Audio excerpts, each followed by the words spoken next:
Ik look meer kat judge van. I don't know what that means. It's an expression of serenity in Klingon. It means today is a good day to die.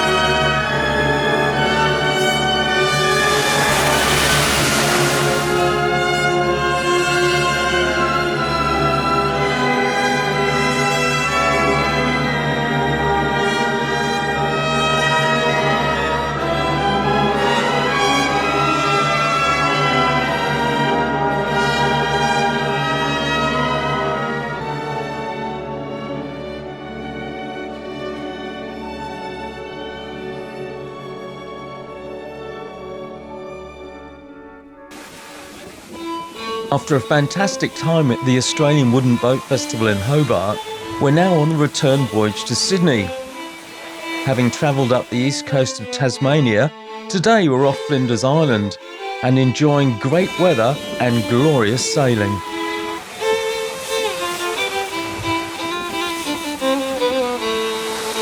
So we've got the main course, the topsail, forecourse, the topsail and the spritsail up. Do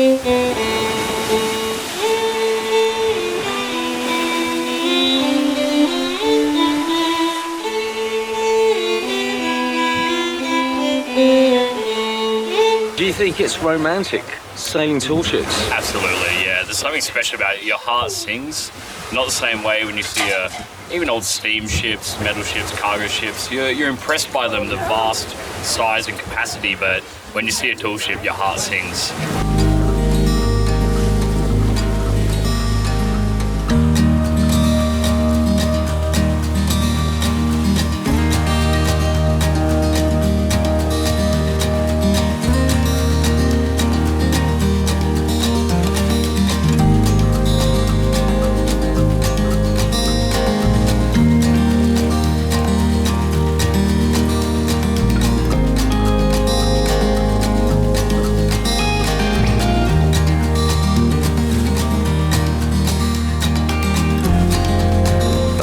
Chris, where are we? We're actually into Vass Strait proper now. We've got some nice southerlies, southwesterlies coming along, and we're steering 020 across the strait. All ships, all stations. This is Victor Mike Romeo 707, St Helens Marine Rescue on VO2 Channel 1, thanks.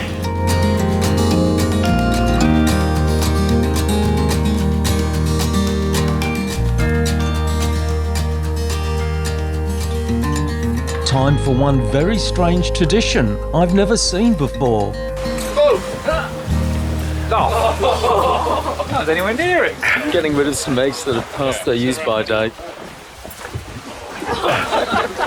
Every single ship has a different story to tell, and it's amazing being a part of that and getting to share that story with other people.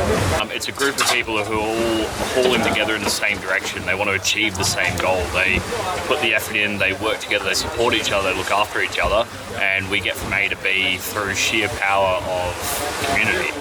Mark, also known as Fruitbat, continued his lesson on how to take a Merpass or meridian passage to find your latitude, using a sextant at midday when the sun is at its highest point. Declination is the angle between the equator and the sun. Truth and distance is the angle between the sun and us. Add the two together and we get the angle between us and the equator. We need to work out how to find out the time of Merpass for the day and the rough position that we're in, so that we know what time of day to go out there. No point in going out at 11:30 if Merpass is at 1:30. You really are wasting your time. So Marsh has given us a very interesting chat on how to measure latitude. And it's not as simple as it sounds. With all the errors and things you've got to work out for the sextants and declination and everything else. So you can see why GPSs took off.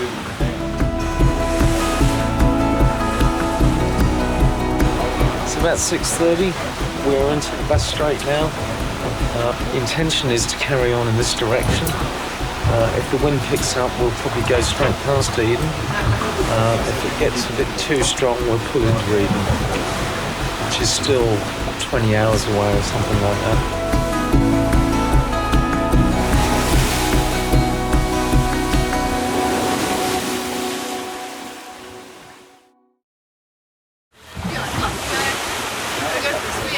Oh, well, it's Monday and we are in luck. The wind has swung around from the south.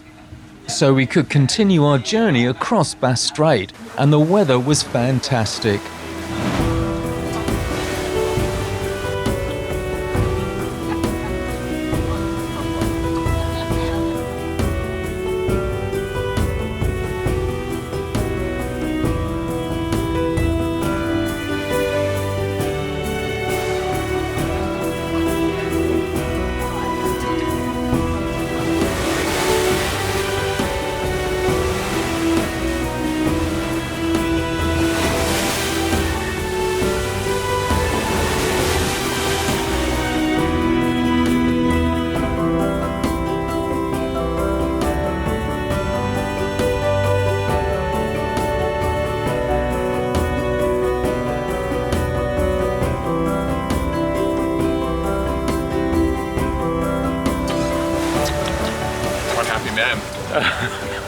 How good is this?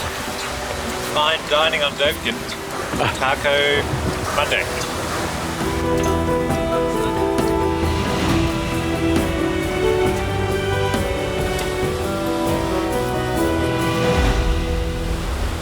Brad, where the hell are we?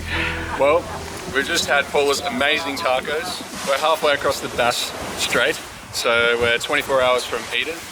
The weather has sort of picked up, coming on the beam at the moment. Yeah, we're well on our way home. Are we going in the right direction? Ish, yes. We're heading north, so that's a win. Miriam, you've had a long attachment to tall ships. What is it that makes them so interesting? This. So is it the romance? Is it reenacting how people used to sail? Is it because it's quite hard, or it can be hard if you went a long way?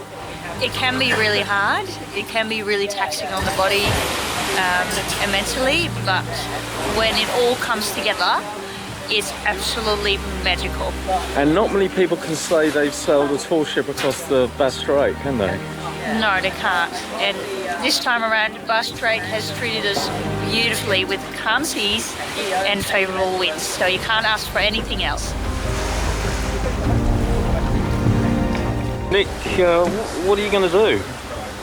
Oh, that's a good question. These are ratlins. They make the ladder going up the mast, and a couple of them are looking a bit sorry. And when you climb up the mast, you want to have a secure foothold. You don't want your foot to break what you're stepping on. So I'm replacing them. Wow. So on me at the moment, I've got 10 ratlins to replace, and I've got a whole lot of marlin, and so I can attach them onto the rigging. And then I've got all the safety equipment so that I don't fall off, which is also So you important. could be the linesman of the county. That's the one. It's quite a gymnastic exercise at the moment because the ship is rolling at sea, so I might just get the lower ones done, because up high you're rolling around so much you're going to hold on.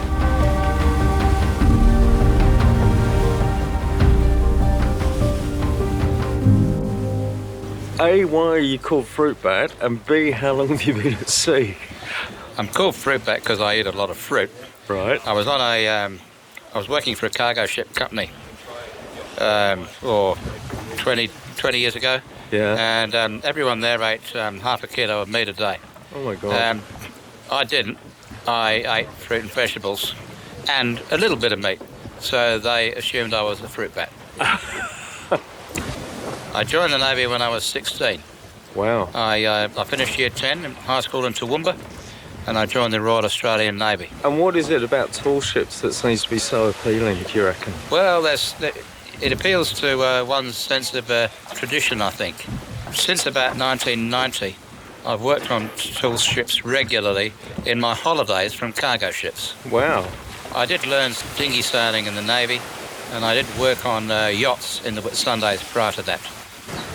It's Sunday afternoon, about 5 o'clock. The wind has dropped to about 2.9 knots, but it is behind us now, so we're heading up towards Eden. We're about 98 nautical miles away, so it's going to take us about 30 hours to get there. The reason we're going up this way is because there's a northerly change coming in 2 days. So we're either going to get to Eden and stay there, or get up to Jervis Bay and stay there, and then wait out the northerly that's coming. Oh, hi. What are we steering? 350, which is basically northwest. What is it about tall ship sailing that you really love? Oh, there's so many things that you could talk about, but I think I just really like that feeling how you're, like at the moment, we're traveling through the water, you're in this like limbic state where you're between two places and you can feel the boat moving, it coasts through the water and it slooshes through each wave. And then with that, you get this really nice camaraderie with all the other crew. You get this all tight-knit little environment, and that's really fun. Happy birthday, dear Peter.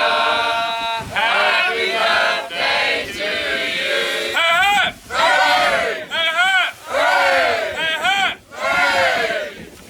And it sort of gets into your blood, doesn't it, really?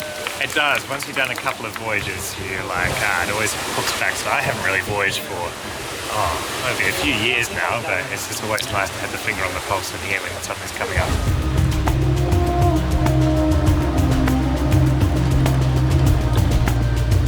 I think James Craig's out there somewhere, but we can't see it.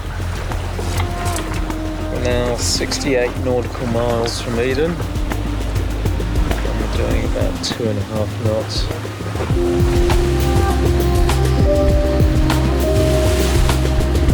Quite peaceful out here. Just gently bobbing along.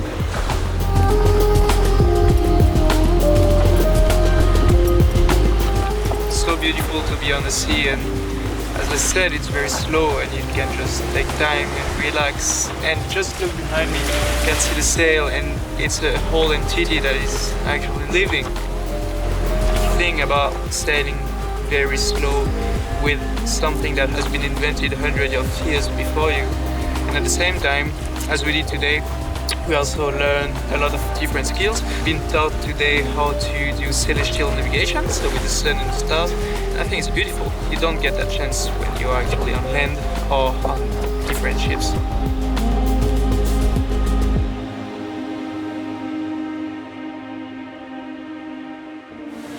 So it's Tuesday morning, about 9 o'clock.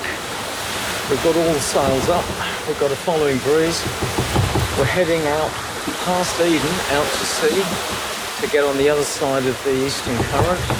The East Australian current runs north to south and can be up to 70 nautical miles wide and runs at about 3 knots. So to avoid the current, you either stay very close to the coast or go a long way offshore. So we're not stopping in Eden, unfortunately, and we may not stop at Jervis Bay either. We might go all the way, hopefully getting to Sydney on Saturday or Sunday, more likely Sunday.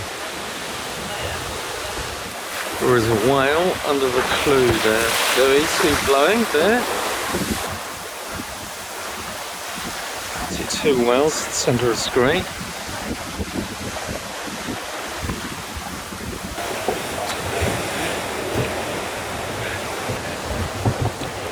So Laura, what do you like about tall ship sailing?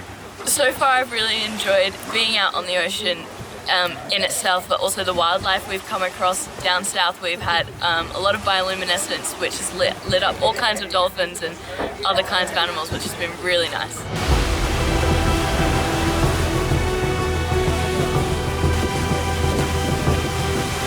And we seem to be flying, doing about 5.5 knots, something like that.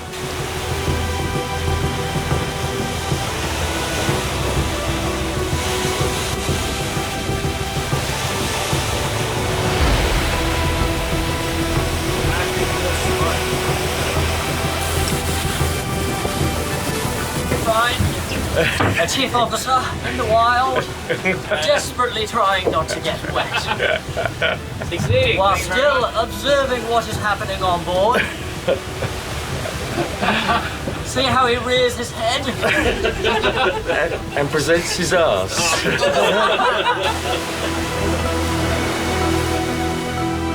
The wind increased all afternoon.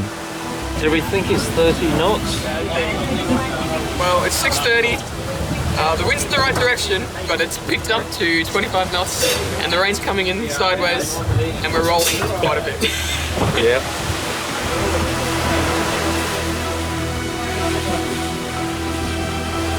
This is the driest place. It's a bit ugly out there.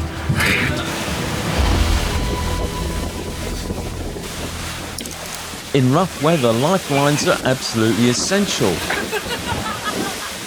And can you imagine doing this at night with no light?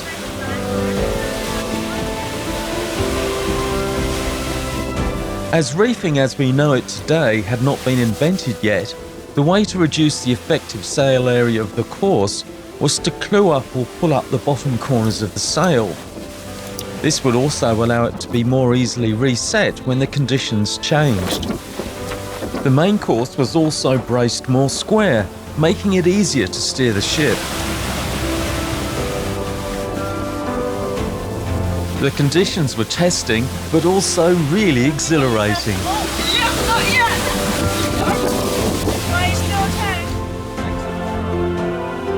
With the topsails already furled, reducing the pressure on the top mast, it was time to sit back and enjoy the ride.